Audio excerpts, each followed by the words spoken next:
إن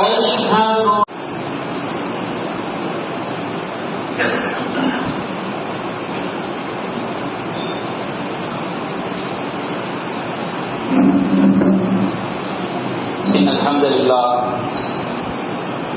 نحمده ونستعينه ونستغفره ونعوذ بالله من شرور أنفسنا ومن سيئات أعمالنا من يهده الله فلا مضل له ومن يضلله فلا هادي له وأشهد أن لا إله إلا الله وحده لا شريك له وأشهد أن محمدا عبده ورسوله أما بعد يا أيها الناس اتقوا ربكم الذي خلقكم من نفس واحدة وخلق منها زوجها وبث منهما رجالا كثيرا ونساء واتقوا الله الذي تساءلون به والأرحام إن الله كان عليكم رقيبا يا أيها الذين آمنوا اتقوا الله حق تقاته ولا تموتن إلا وأنتم مسلمون يا أيها الذين آمنوا اتقوا الله وقولوا قولا سديدا يصلح لكم أعمالكم ويغفر لكم ذنوبكم ومن يطع الله ورسوله فقد فاز فوزا عظيما إن أصدق الحديث كتاب الله وخير الهدي هدي محمد وشر الأمور محدثاتها وكل محدثة بدعة وكل بدعة ضلالة وكل ضلالة في النار. அளவிலா அருளாளனும் நிகழ்தா பெயர் பிரயோகமாகிய எல்லாம் வல்ல அல்லாஹ்வின் திருப்பெயரால் ஆரம்பம் செய்து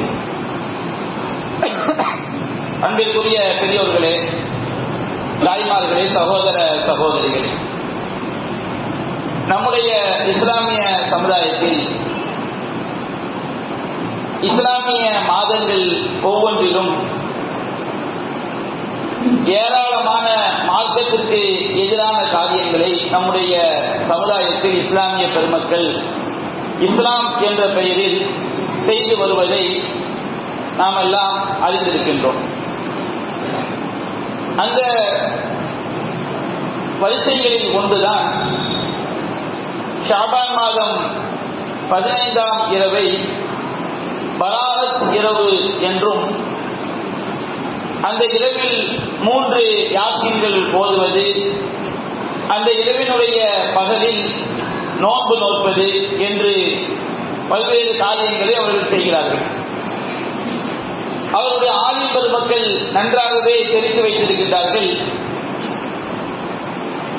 நபிகள் நாயகம் ஸல்லல்லாஹு அலைஹி வஸல்லம் அவர்கள் வாழக்கூடிய காலகட்டத்தில் அவருடைய நாவிலிருந்து லைலத்துல் பராஆ, பராத் இரவு என்ற ஒரு வார்த்தையை கூட அவர்கள் மொழிந்தது கிடையாது. லைலத் இரவு என்ற வார்த்தையை அவர்கள் பேசியிருக்கிறார்கள். திருமலை குர்ஆனிலும் சுன்னாவிலும் லட்சக்கணக்கான தடவைகள் இரவு என்ற வார்த்தை வந்திருக்கிறது. பராத் என்ற வார்த்தை அதனுடைய பொருளில் குர்ஆனிலும் ஹதீஸ்களிலும் வந்திருக்கிறது. ஆனால் இந்த இரண்டையும் இணைத்து பராத் இரவு, லைலத்துல் பராஆ என்ற ஒரு வார்த்தையை நபிகள் நாயகம் ஸல்லல்லாஹு அலைஹி வஸல்லம் அவர்கள் தன்னுடைய வாழ்நாளில் சொல்லி இருக்கிறார்கள் என்று சொன்னால் நிச்சயமாக இல்லை. ஒரு விஷயம் மார்க்கம் என்று இருக்கும் என்று சொன்னால் அதை அல்லாஹ்வும் அல்லாஹ்வுடைய தூதரும் வழிகாட்டி இருப்பார்கள். இரண்டாவது, நம்முடைய ஊர் பள்ளிவாசல்களிலேயே நேற்று இரவு அறிவிக்கின்றார்கள், நமது முன்னோர்கள் வழிகாட்டி தந்த பிரகாரம் நாம் 3 யாசீன்கள் ஓதுகிறோம் என்று அவர்கள் குறிப்பிடுகிறார்கள். மார்க்கம் என்றால் அது ஒன்றை மார்க்கமாக ஆக்குவது யாருடைய அதிகாரம், முஸ்லிம்கள் எவ்வாறு இஸ்லாத்தை நம்பிக்கை கொள்ள வேண்டும் என்ற அடிப்படையை அதனுடைய அவ்வாறு நம்பாவிட்டால் அது எவ்வளவு பெரிய பேராபத்து என்பதை முஸ்லிம்களில் அதிகமானோர் உணராமல் இருப்பதையும் இதன் மூலம் நாம் தெரிந்து கொள்ள முடிகிறது. அதுபோன்று அல்லாஹ்வின் தூதர் ஸல்லல்லாஹு அலைஹி வஸல்லம் அவர்கள் பராத் நோன்பு என்ற பெயரிலோ அல்லது பராத் ரொட்டி, நம்முடைய ஊரிலே வலாத் ரொட்டி என்று சொல்வார்கள். நாங்கள் சிறு பிள்ளைகளாக இருக்கும் பொழுது ஒரு வாசகத்தையும் சொல்வார்கள், வலாத் ரொட்டிய சாரிய சோத்து பானையை உடைக்கத்தான். எல்லாமே நான் கேள்விப்பட்ட ஒரு வாசகம் தான். இது உண்மையிலேயே மார்க்கம் இல்லை என்பதற்கு இந்த வாசகத்தை ஒரு சான்று. அப்ப வலாத் ரொட்டி என்ற பெயரில் யாரையாவது அழைத்து சில பாத்தியா என்ற பெயரில் ஓதி அதை அதுபோன்று ஷஅபான் 15ஆம் நாளிலே நோன்பு நோற்பது, இது போன்ற காரியங்களை நபிகள் நாயகம் ஸல்லல்லாஹு அலைஹி வஸல்லம் செய்ததாக ஆதாரபூர்வமான நபிமொழிகள் இருக்கிறதா என்று சொன்னால் நிச்சயமாக கிடையாது. அப்ப இது பித்ஆ என்ற பெயரிலும் இது வழிகேடாக மாறிவிடுகிறது. அதுபோன்று நாம விரும்பி நோக்கக்கூடிய நோன்பாக இருந்தால் கூட வெள்ளிக்கிழமை அன்று நாம் அந்த நோன்பை நோக்கக்கூடாது. ஒன்று வியாழன் வெள்ளி நோக்கலாம், அது வெள்ளி சனி நோக்கலாம். நாம விரும்பி நோற்பது நஃபிலான நோன்புகள். அதுபோல் நாம விரும்பி தஹஜ்ஜுத் தொழுவதாக இருந்தால் கூட பழமையாக தஹஜ்ஜுத் தொழுபவர்கள் வெள்ளிக்கிழமை இரவு தஹஜ்ஜுத் தொழுதல் பிழை அல்ல. நாம விரும்பி வெள்ளிக்கிழமை இரவு கென்று ஒரு சிறப்பு இருக்கிறது என்ற அடிப்படையில் வெள்ளிக்கிழமை இரவில் மட்டும் தஹஜ்ஜுத் தொழுகையை தொழுவதை நபிகள் நாயகம் ஸல்லல்லாஹு அலைஹி வஸல்லம் தடுத்திருக்கிறார்கள். அப்ப அந்த அடிப்படையில் ஏராளமான பித்ஆக்கள் இந்த ஒரு நாளில் அல்லாஹ்வுடைய வசனங்களை மறுத்து, நபிகள் நாயகத்துடைய சுன்னாவை மறுத்து, இஸ்லாமிற்கு எதிரான காரியங்களை இஸ்லாம் என்ற பெயரிலேயே இஸ்லாமிய பெருமக்கள் செய்வதை நாம் பார்க்கிறோம். அப்ப இதனுடைய பேராபத்து என்ன என்பதை நாம் விளங்கிக் கொள்ள வேண்டும்.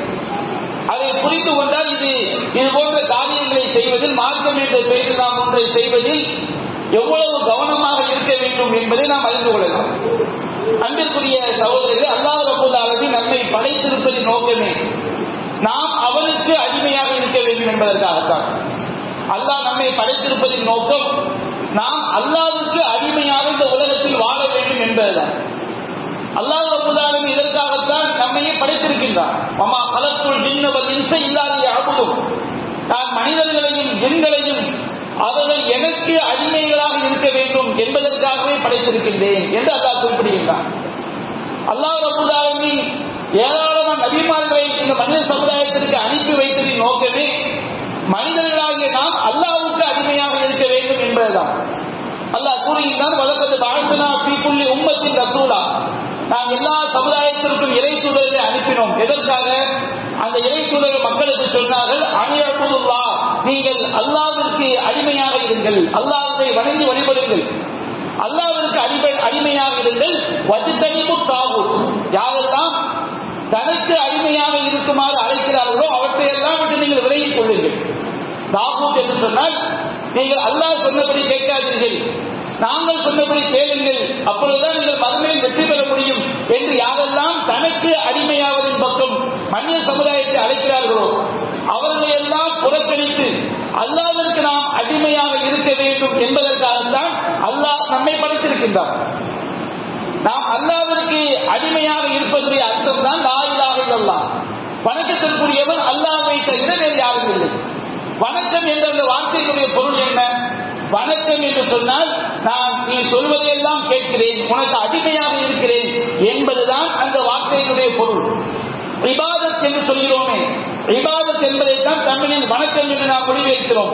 இபாதத் என்ற வார்த்தையினுடைய அர்த்தம் அபுதுன், அடிமை என்ற வார்த்தையினுடைய பொருள் நாங்கள் அல்லாஹ்விற்கு அடிமையாக இருப்போம் என்பதுதான். இதன் அடிப்படையில் தான் லா இலாஹ இல்லல்லாஹ், வணக்கத்திற்குரியவன் அல்லாஹ்வை தவிர வேறு யாரும் இல்லை என்று சொல்கிறோம். நாங்கள் அடிமையாக இருப்பதென்றால், எங்கள் வணக்கங்களை செய்வதென்றால் அல்லாஹ் ஒருவன் தான் வணக்கத்திற்குரியவன். நாம் அல்லாஹ்வுடைய அடிமைகள் என்று அல்லாஹ்தான் வணக்கத்திற்கு தகுதியானவன்.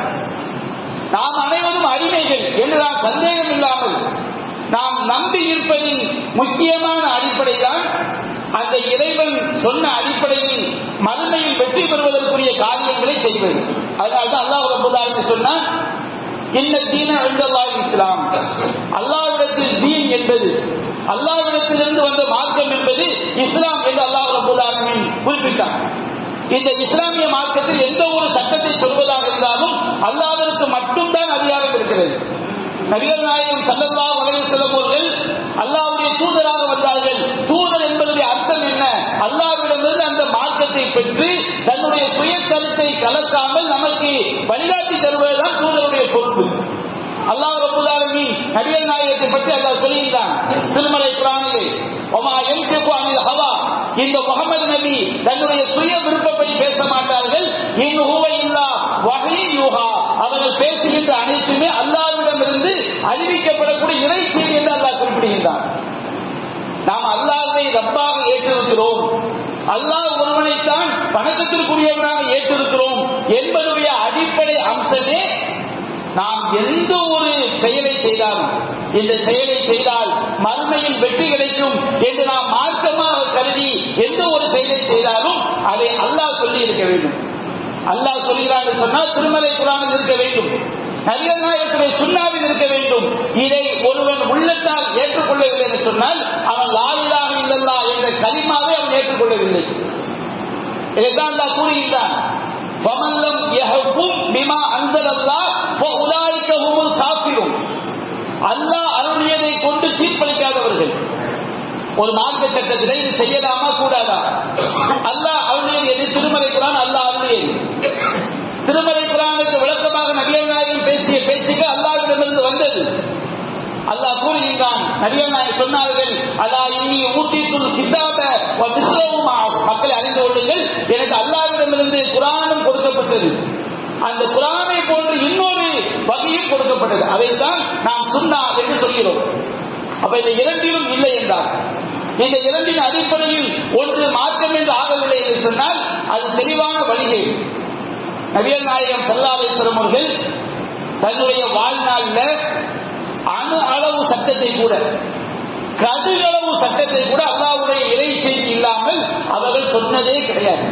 நபிகள் நாயகம் நமக்கு சொல்கிறார்கள், மக்களே அறிந்து கொள்ளுங்கள், உங்கள் மார்க்க விஷயமாக இருக்கும் என்று சொன்னால் என்னிடம் கேளுங்கள், என்ன காரணம்? பலன் அக்திபாவல்லாஹ், நான் அல்லாஹ்வின் மீது ஒருபோதும் பொய்யாக சொல்ல மாட்டேன்.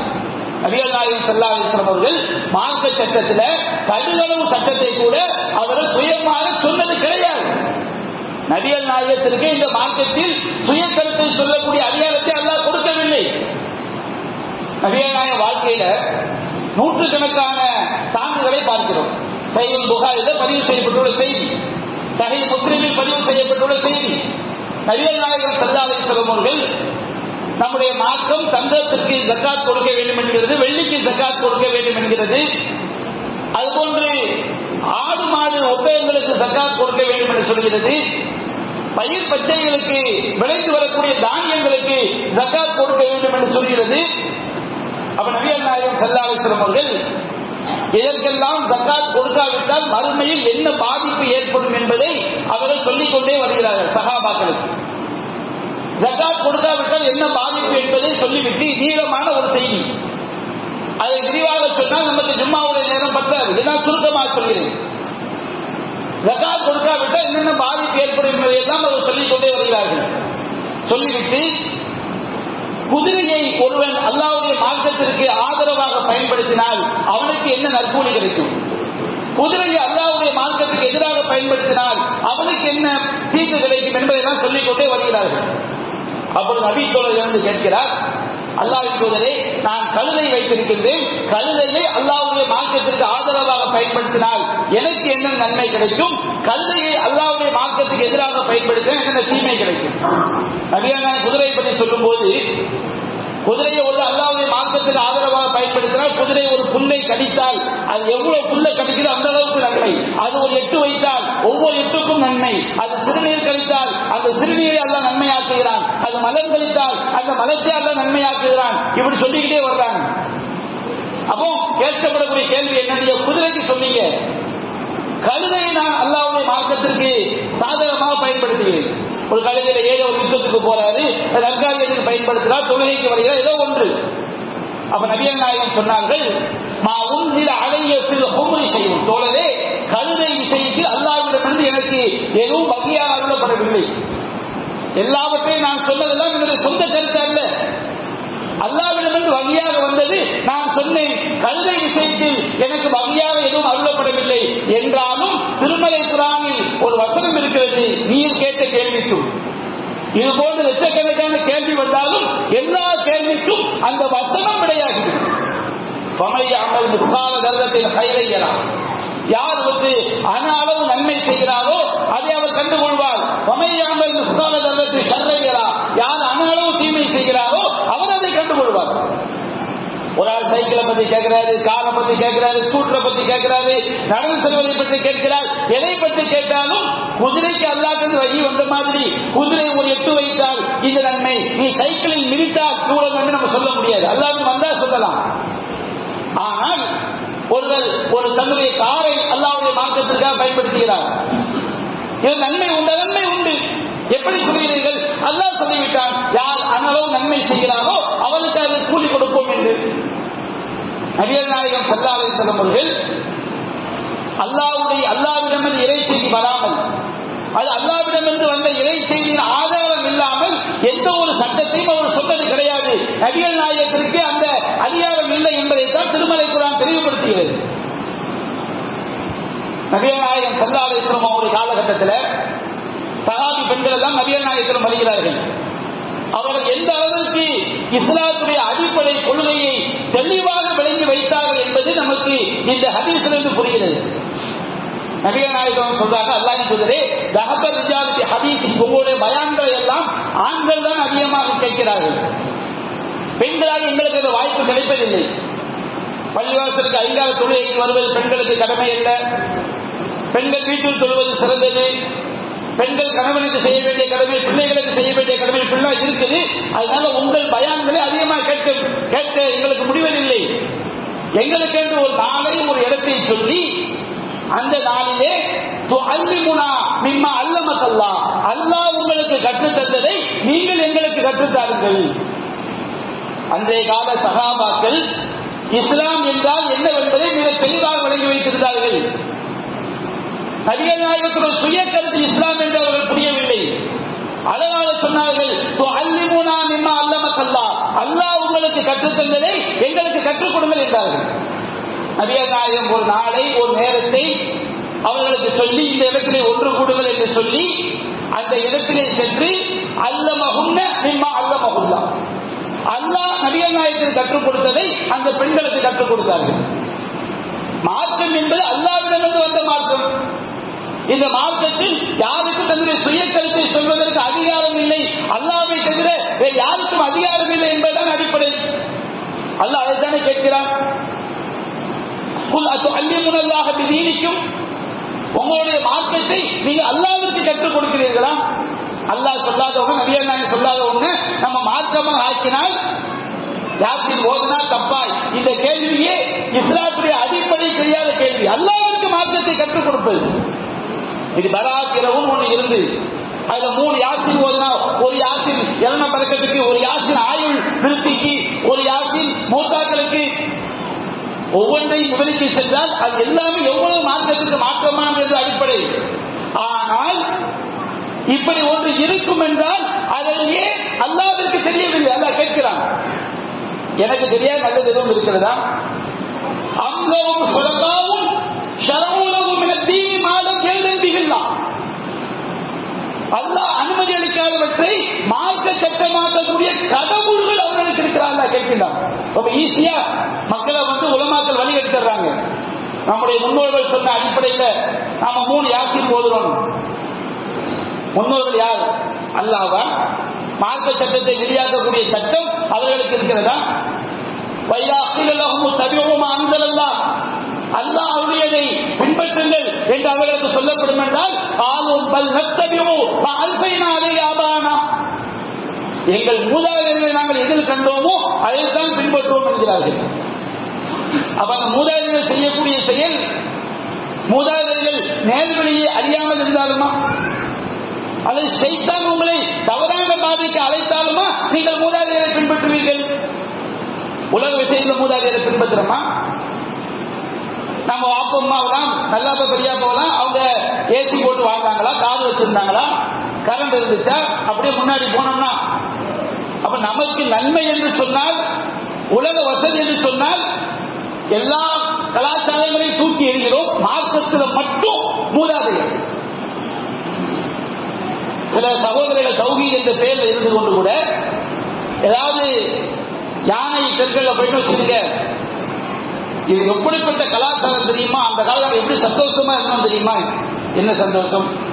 மார்க்கத்துக்கு மாற்றமான பித்ஆவுல சந்தோஷமா? நபி பிறந்த நன்னாள், கொடி போட்ட பெருநாள், அவ விசாரிச்சு நாங்கள்லாம் அப்படி இருந்தோம் இப்படி இருந்தோம், அது தப்புன்னு இருந்தா பிரச்சனை கிடையாது. அதெல்லாம் இன்றைக்கு ஒழிந்து விட்டது. பழைய கலாச்சாரத்தை மீட்டெடுக்க வேண்டிய நம்முடைய முன்னோர்கள் முட்டாள்தனமா மார்க்கத்துக்கு எதிராக நரகத்திற்கு சொல்லக்கூடிய பாதையை காட்டியிருந்தாலும் மீட்டெடுக்க வேண்டும். நிலவுடும் போது ₹1 போட்டு பாத்தியாவது நிலவுடுவாங்க. அது எவ்வளவு சீரத்தா இருந்துச்சு. இன்னைக்கு பாருங்க, வீடு கட்டும் போது அவன் நிறைய தூக்கி வச்சிடறான். என்ன ஆசை பாருங்க. அந்த ஷிர்க் செய்து அந்த வழியேற்ற செஞ்சுதான் உனக்கு முன்னோர் கலாச்சாரத்தை பின்பற்றணுமா? முன்னோர் கலாச்சாரம் நல்ல விஷயம் எடுக்கலாம், மார்க்கத்துக்கு மாற்றமா? அவ்வளவுக்கான ஷைத்தான் எதுவும் அதாவது சரி, ஷைத்தான் கொழுந்து விட்டறியக்கூடிய நரகத்தை நோக்கி அழைத்தாலுமா முன்னோர் என்று பறிகொடுவீர்கள். நபிகள் நாயகம் ஸல்லல்லாஹு அலைஹி வஸல்லம் அவர்கள் எந்த அளவுக்கு அவங்க இருக்கிறாங்க. ஒரு உம்ரா சஹீஹ் புகாரில பதிவு செய்யப்பட்ட சட்டம், நம்ம இஹ்ராமுடைய நியத்து வச்சுட்டா உம்ரா ஹஜ்ஜுக்கு போறவங்க இஹ்ராமுடைய நியத்து வச்ச பிறகு கையலாடைய அணியக்கூடாது, நறுமணம் பூசக்கூடாது. இது ஒரு சுன்னா. ஒரு நபித்தோடு என்ன செஞ்சிருந்தாரு, உம்ராக்காண்டி இஹ்ராமுடைய நியத்து வச்ச பிறகு கையலாடைய அணிஞ்சிருந்தாரு, நறுமணத்தை பூசிடுறாரு. அவருக்கு தெரியாது. அப்ப நபிகள் நாயகம் ஸல்லல்லாஹு அலைஹி வஸல்லம் வந்து கேட்கிறார், அல்லாஹ்வே இஹ்ராமுடைய நியத்து வச்ச பிறகு நீ நறுமணம் பூசக்கூடாதுன்னு தடுத்தது தெரியாது, நான் நறுமணத்தை பூசிட்டேன், கையலாடைய அணிஞ்சிட்டேன், இப்ப எனக்கு என்ன சட்டம்?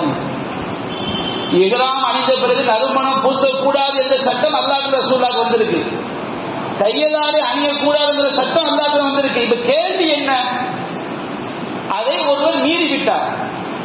இப்ப இவருக்கு உம்ரா கூடுமா கூடாதா என்ற கேள்வி. நபிகள் நாயகம் பதில் சொல்லல. அது ஹதீஸை படித்து பாருங்க. நபிகள் நாயகம் பதில் சொல்லவில்லை. நபிகள் நாயகம் அமைதியாக இருக்கிறார்கள். அல்லாஹ்விடமிருந்து இறை செய்தி இறங்குகிறது. இறை செய்தி இறங்கி முடித்த பிறகு நபிகள் நாயகம் கேள்வி கேட்டவர் எங்கேங்கிறாங்க. அவர் வர்றாரு, நீ என்னப்பா கேள்வி கேட்ட? அல்லாஹ் இருக்குது, இந்த மாதிரி நான் இஹ்ராமுக்கு நியத்து வச்ச பிறகு கையலாடை அணிஞ்சிட்டேன், நறுமணம் பூசிட்டேன். அப்படியா? நீ அந்த கையலாடையை அணிந்து விட்டு கலத்தி விட்டு கையில் இல்லாத ஆடையை அணிந்து கொள், நறுமணத்தை நன்றாக கழுவி உங்களை உடம்புல இல்லாம இதை போக்கி விடு. எல்லாரும் உங்களால் என்ன கிரியைகளை செய்வாங்களோ அந்த கிரியைகளை வணக்கத்தை செய்து கொள். ரசூலுல்லாஹ் இந்த பதில் எப்ப சொல்றாங்க? அல்லாஹ்விடமிருந்து இறை செய்தி வந்த பிறகு சொல்கிறார். என்ன காரணம்? நபிகள் நாயகம் ஸல்லல்லாஹு அலைஹி வஸல்லம் அவர்கள் அல்லாஹ்விடமிருந்து பெற்றுத்தான் நமக்கு மார்க்கத்தை சொன்னார். இந்த மார்க்கம் என்பது அல்லாஹ்வுக்கு சொந்தமான மார்க்கம். இன்னொரு செய்தியை பாருங்க. நபிகள் நாயகம் ஸல்லல்லாஹு அலைஹி வஸல்லம் அவர்கள் சஹாபாக்கள் உரையாற்றிக் கொண்டிருக்கும் பொழுது ஒரு சஹாபியிலிருந்து கேள்வி கேட்கின்றார்.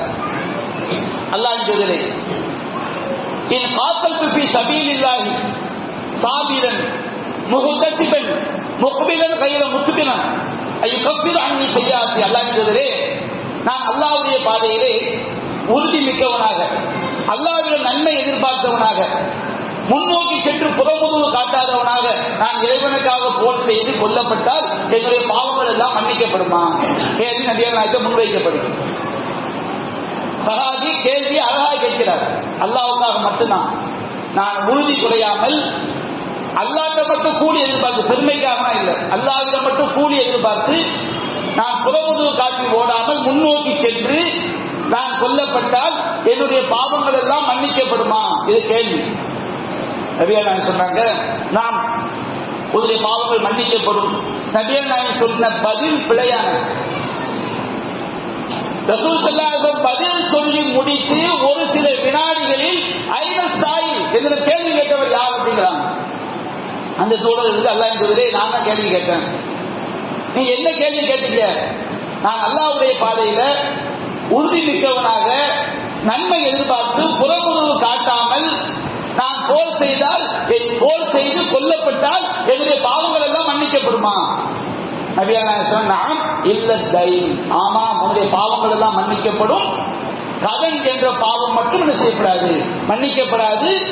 சாரணி ஜிப்ரீல் ஆனிஃபன், இப்பதான் ஜிப்ரீல் வந்து ரகசியமா என்று சொல்லிட்டு போறாரு. சஹாபாக்கள் கண்களுக்கு தெரியல. நபிகள் நாயகம் ஸல்லல்லாஹு அலைஹி வஸல்லம் அவர்களுக்கு மார்க்க சட்டங்கள் எல்லாமே அல்லாஹ்விடமிருந்து ஜிப்ரீல் மூலமாக வஹியாக அறிவிக்கப்பட்டது. நம்ம எந்த ஹதீஸை படிச்சாலும் நபிகள் நாயகம் சுயமா சொன்ன மாதிரி நமக்கு தெரியும். ஆனா நபிகள் நாயகம் சுயமா சொன்னது கிடையாது. நபிகள் நாயகம் பொதுவாகவே பல விஷயங்களை சொல்லிவிட்டார்கள். அல்லாஹ் சொல்கிறான், இந்த முஹம்மது நாம் சொல்லாத விஷயங்களை இட்டுக்கட்டி சொன்னால் அவரை நாம் பலக்கரத்தால் பிடித்து அவருடைய உயிர் நாடி நரம்பை தரித்து விடுவோம்.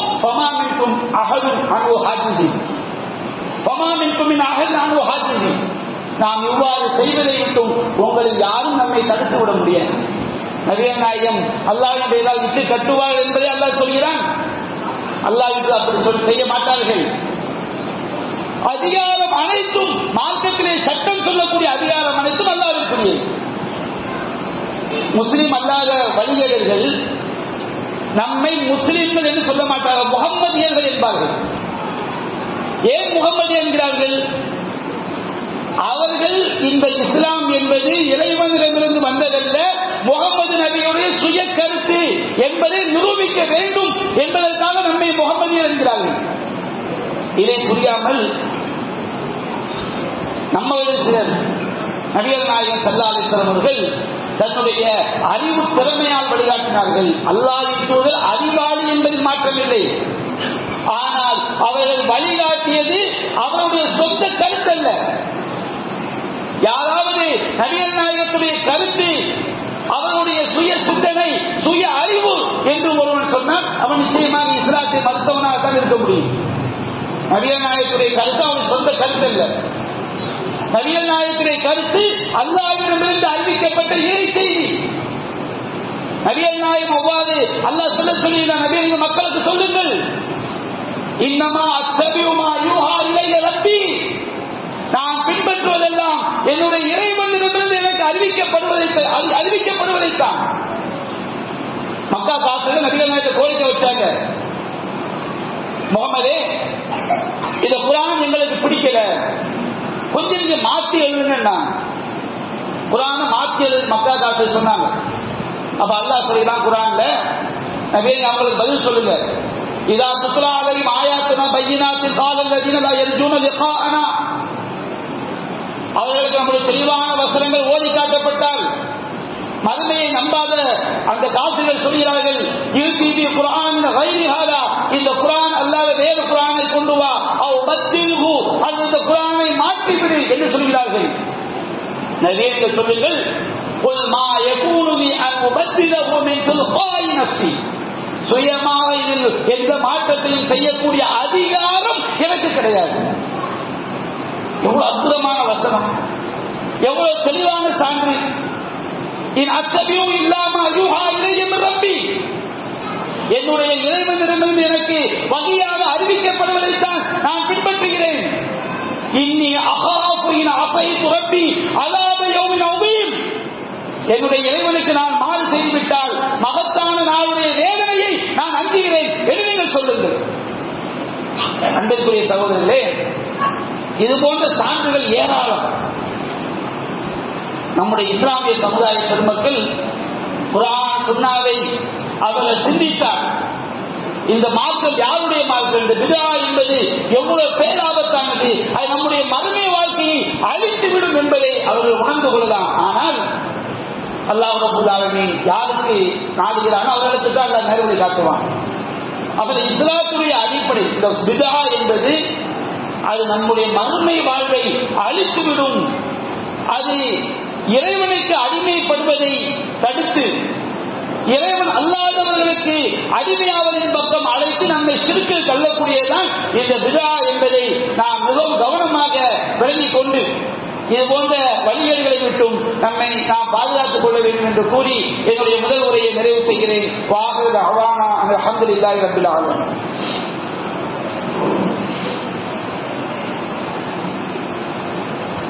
அல்ஹம்துலில்லாஹி ரப்பில் ஆலமீன்.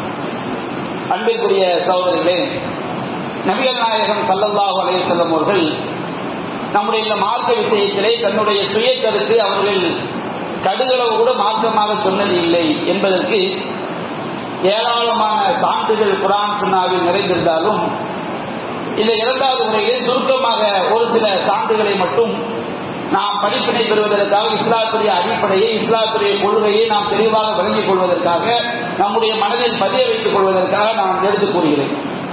நாம் தொழுகிறோம், ஒவ்வொரு தொழுகைக்கும் ஆரம்ப நேரம் இறுதி நேரம் இருக்கு. சுபு பாம்பதிலிருந்து சூரியன் உதிக்கிற வரைக்கும் சுபுவுடைய நேரம், லுஹருக்கு ஆரம்ப நேரம் இறுதி நேரம் இருக்குது, அஸ்ருக்கு இருக்குது, மக்ரிபுக்கு இருக்குது, எல்லா தொழுகைக்குமே இருக்கிறது. நபிகள் நாயகம் சொல்றாங்க, திருமதியிலே பதிவு செய்யப்பட்டிருக்கிறது, அம்மனி ஜிப்ரீலு இந்தல் பைத்தி மர்ரத்தை, ஜிப்ரீல் அலைஹிஸ்ஸலாம் அவர்கள் தொழுகை கடமையாக்கப்பட்டவுடன் ரசூலுல்லாஹ் உலகத்துக்கு வந்து தொழுதல்ல, தொழுகை மேலாஜ் பயணத்தில் தொழுகை கடமையாக உலகத்துக்கு வந்தாங்க. அல்லாஹ் ரப்பல் ஆலமீன் ஜிப்ரீலை அனுப்பி வைத்து ஜிப்ரீல் அலைஹிஸ்ஸலாம் 2 நாட்கள் கஅபாவிலே வைத்து நபிகள் நாயகத்திற்கு இமாமத் செய்து காட்டுகிறார்கள். சுபு எப்படி சொல்லணும், எந்த ரக்காத்து சப்தமிட்டு ஓதணும், சஜ்தா எப்படி செய்யணும், ருக்கு எப்படி செய்யணும், கையை எப்படி உயர்த்த வேண்டும், எந்த தொழுகையில எல்லாம் சப்தம் இல்லாமல் ஓத வேண்டும், எல்லாமே யார் மூலமாக வழிகாட்டப்பட்டது? ஜிப்ரீல் அலைஹிஸ்ஸலாம் அவர்கள் மூலமா வழிகாட்டப்பட்டது. நாம தொழும்போது அல்லாஹ்வுக்கு கையை உயர்த்தணும் வச்சிருக்க நிறைய சகோதரர்கள் அதில் கவனம் செலுத்துறதே கிடையாது. ரசூலை இந்தியா தூக்குனாங்க, நபிகள் நாயகம் இப்படி உயர்த்தினார்கள். அல்லாஹ் அக்பர் சொல்லும் பொழுதும் சமி அல்லாஹ் லிமன் ஹமிதா சொல்லும் போது நம்ம கவனம் செலுத்துறதே இல்லை. நபிகள் நாயகம் சொன்னார்கள், சந்தூகமா ரைத்து மூணி உசல்லி என்ன எவ்வாறு தொழ வேண்டியதோ அவ்வாறு தொழுங்கள். நபிகள் நாயகம் தொழுதெல்லாம் நம்ம தொழுவோம் சொன்னோம்னா முடிந்தவரை மனிதன் என்றால் பிழை வரலாம். ஆனால் நாம் அல்லாஹ்வுக்கு அடிமை என்று என்ன இருக்க வேண்டும் அல்லவா? நாம் நபிகள் நாயகத்திற்கு கட்டுப்பட்டால் யாருக்கு தான் கட்டுப்படுகிறோம்? அல்லாஹ்வுக்கு தான் கட்டுப்படுகிறோம். ரசூல் பக்கத்தில் அத்தா அல்லா அல்லாஹ் சொல்கிறான், யாரை தூதரை கட்டுப்படுகிறாரோ அவர் அல்லாஹ்வுக்கு தான் கட்டுப்பட்டார். என்ன காரணம்? தூதர் அல்லாஹ் என்பதல்ல, வழியை சொல்லுவாங்க. தூதர் சொல்வது அல்லாஹ் சொன்னது. அப்ப நபிகள் நாயகம் நமக்கு வலியுறுத்தினார்கள், என்னை எவ்வாறு தொழுங்கள் அவ்வாறு தொழுங்கள் என்று. தொழுகையினுடைய ஒவ்வொரு அம்சமும் ஜிப்ரீல் அலைஹிஸ்ஸலாம் அவர்கள் மூலமாக அல்லாஹ்வின் புறத்திலிருந்து அல்லாஹ் ஜிப்ரீலை அனுப்பி நபிகள் நாயகத்துக்கு சொல்லிக் கொடுத்தது. நசாயிலே பதிவு செய்யப்பட்டிருக்கிறது, நபிகள் நாயகத்துடைய வாழ்க்கை இறைவனால் எப்படி பாதுகாக்கப்பட்ட வாழ்க்கை, நபிகள் நாயகத்தை போன்று பாதுகாக்கப்பட்ட வாழ்க்கை அல்லாஹ்வின் தூதரை தவிர வேறு யாருக்கும் கிடையாது. ரசூல் ஸல்லல்லாஹு அலைஹி வஸல்லம் ஒரு பட்டாடை, அந்த பட்டாடை எவ்வளவு தெரியுமா? 2000 திர்ஹம். 2000 திர்ஹம் என்று சொன்னால் 200 தீனார். 200 தீனார் 200 தங்க காசு. ஒரு தங்க காசு என்று சொன்னால் குறைந்தது 4.25 கிராம் தங்கம். 200 தீனார் எத்தனை எவ்வளவு பாருங்க. 4.25 பெருக்கி பார்த்தா குறைந்தபட்சம் அது 900 கிராம். 900 கிராம் தங்கத்துக்கு ஒரு பட்டாடு. ரசூல் சொல்ல பட்டாடு எடுத்து வந்தாங்க. வந்த வேகத்தில் வீட்டுக்குள்ள போய் கழட்டிட்டாங்க. அப்போ கலட்டி அது உமர் ரலியல்லாஹு அன்ஹு அவங்களுக்கு அன்பளிப்பா கொடுத்து விடுறாங்க. உமர் ரலியல்லாஹு அன்ஹு ரசூலுல்லாஹி வந்தாங்க, அல்லாஹ்வின் தூதரே அது ஔஷகமான சட்டோ, நீங்க அங்கிட்டு வெளியே வந்து ரொம்ப வேகமா கழட்டிட்டீங்க, அது எனக்கு தர்றீங்களே. அப்ப நபி என்ன சொன்னாங்க, நகானி ஜிப்ரீல் ஆதித்தன், நான் வீட்டை விட்டு வெளியே வந்தோம், ஜிப்ரீல் வந்து தடுத்துட்டாங்க, இந்த மாதிரி பட்டாடை அணியக்கூடாது, ஜிப்ரீல் தடுத்துட்டாங்க. இது மாதிரி வேற யாருக்காவது பாதுகாப்பு உண்டா? அப்ப உமர் அழுகுறாங்க, அல்லாஹ்வின் தூதரே அல்லாஹ் உங்களுக்கு தடுக்கிறது எனக்கு தருகிறார். அப்ப நபியா சொன்னாங்க, உமரே நீ அணிவதற்காக உனக்கு நான் தரவில்லை, நீ இதை விற்று பயன்படுத்திக் கொள்ளுங்கள். உமர் ரலியல்லாஹு அன்ஹு அந்த பட்டாடைய 2000 திர்ஹங்களுக்கு விற்றார்கள். 2000 திர்ஹம் இப்ப என்ன மதிப்பு பார்த்துக்கிறீங்க. 2000 திர்ஹத்துக்கு உள்ள ஒரு பட்டாடையை அல்லாஹ் சொன்னான் என்பதற்காக நபியா நாயகம் கலட்டி அதை அன்பளிப்பாக கொடுத்திருக்கின்றார்கள். ரசூலுல்லாஹ்வுடைய வாழ்க்கை ஜிப்ரீல் வந்து சஹாபாக்களுக்கு தெரியாது. ஆனால் நபிகள் நாயகம் அவர்களிடம் பிழை, அறியா பிழைகள் ஏற்பட்டால் உடனே அது அல்லாஹ்வினால் சரி செய்யப்பட்டது. நபிகள் நாயகத்துக்கு வந்து ஜிப்ரீல் அலைஹிஸ்ஸலாம் அவர்கள் அறிவுரை சொல்லிக்கிட்டே இருக்கிறாங்க, அண்டை வீட்டுக்காரங்க எப்படி நடக்கணும். நபிகள் நாயகம் சொல்றாங்க, மாசால ஜிப்ரீலு யூசினி பில் ஜார், ஜிப்ரீல் எனக்கு அண்டை வீட்டாரை பற்றி அறிவுரை சொல்லிக் கொண்டே இருந்தார். நபிகள் நாயகம் யாரால் பயிற்றுவிக்கப்பட்டார்கள்? ஜிப்ரீலால் பயிற்றுவிக்கப்பட்டார். ஜிப்ரீல் அனுப்பியவன் யார்? அல்லாஹ் ரப்பல் ஆலமீன். அல்லாஹ்வுடைய அனுமதி இல்லாமல் ஜிப்ரீல் வரமாட்டார்கள். மாசால ஜிப்ரீல் யூசினி பில் ஜார், ஜிப்ரீல் எனக்கு அண்டை வீட்டார் தொடர்பாக அறிவுரை சொல்லிக் கொண்டே இருந்தார். ஹத்தா லனன்து அன்னஹு லயுவர்ரிசனஹு, நான் நினைத்தேன் ஒருவேளை அல்லாஹ் ரப்பல் ஆலமீன் ஜிப்ரீல் மூலமாக பக்கத்து வீட்டுக்காரங்க நம்ம சொத்துக்கு வாரிசுன்னு சொல்லிடுவானோ என்று நான் நினைக்கக்கூடிய அளவுக்கு அறிவுரை சொல்லிக் கொண்டே இருந்தார். உண்மையில் நம்முடைய மாற்றத்துடைய அடிப்படை இது எவ்வளவு அற்புதமான மாற்றங்களும் வழங்கிக் கொள்ள வேண்டும். நபிகள் நாயகம் ஸல்லல்லாஹு அலைஹி வஸல்லம் சொன்னார்கள், ஜிப்ரீல் என்னிடம் வந்து ஒரு நபிகள் நாயகம் ஒரு போதனை சொல்லிக் கொடுக்கிறார். ஜிப்ரீல் என்னிடம் வந்தார். அவர் சொன்னார், யா முஹம்மத் இன்னல்லாஹ லஅனல் ஹம்ர், அல்லாஹ் மதுவையும் சபித்து விட்டான். ஷாரிபஹா, அந்த மதுவை குடிப்பவனையும், ஆசிரஹா, அந்த மதுவை சாறு பிடிப்பவனையும், முஅத்தசிலஹா, அந்த மதுவை சாறு பிடியுமாறு கோருபவனையும், பாயிஆஹா, அந்த மதுவை விற்பவனையும், முப்தாஹா, அந்த மதுவை வாங்குபவனையும், ஹாமிலஹா, அந்த மதுவை சுமந்து செல்பவனையும் மஹ்மூலத்தினை அது யாருக்காக சுமந்து செல்லப்படுகிறதோ அவனையும் அந்த மதுவை புகட்டுபவனையும் தனக்கு புகட்டி விடுமாறு கோருபவனையும் அல்லாஹ் சபித்து விட்டான் என்று ஜிப்ரீல் அலைஹிஸ்ஸலாம் வந்து செய்றாங்க. ரசூலுல்லாஹ் சொல்லி கொடுக்குறாங்க. எல்லா சட்டமுமே அல்லாஹ்வின் புறத்திலிருந்து வந்த சட்டங்கள். இந்த மார்க்கம் அல்லாஹ்வுடைய மார்க்கம். இந்த மார்க்கத்தில் அல்லாஹ்வுடைய தூதரும் வழிகாட்டாத விஷயங்களை உண்டாக்கினால் அது இறைவனோடு நாம் செய்யக்கூடிய போர், இறைவனுக்கு இணை வைக்கக்கூடிய காரியம். அறியாமல் செய்தால் அல்லாஹ் மன்னிக்கக்கூடியவன். தெரிந்தே செய்தால், திமுக செய்தால், முன்னோர்கள் செய்தால் என்று செய்தால் கண்டிப்பாக நாம இன்றைக்கோ நாளைக்கோ என்றைக்கோ துன்யாவுக்கு போய்விடுவோம். கபூர் வாழ்க்கையிலேயே அதனுடைய விளைவு நமக்கு தெரிந்துவிடும். அல்லாஹ் ரப்பல் ஆலமீன் நம்முடைய இன்மை மறுமை வாழ்க்கையை வெற்றி பெற்ற வாழ்க்கையாக ஆக்கி அருள் புரிவானாக.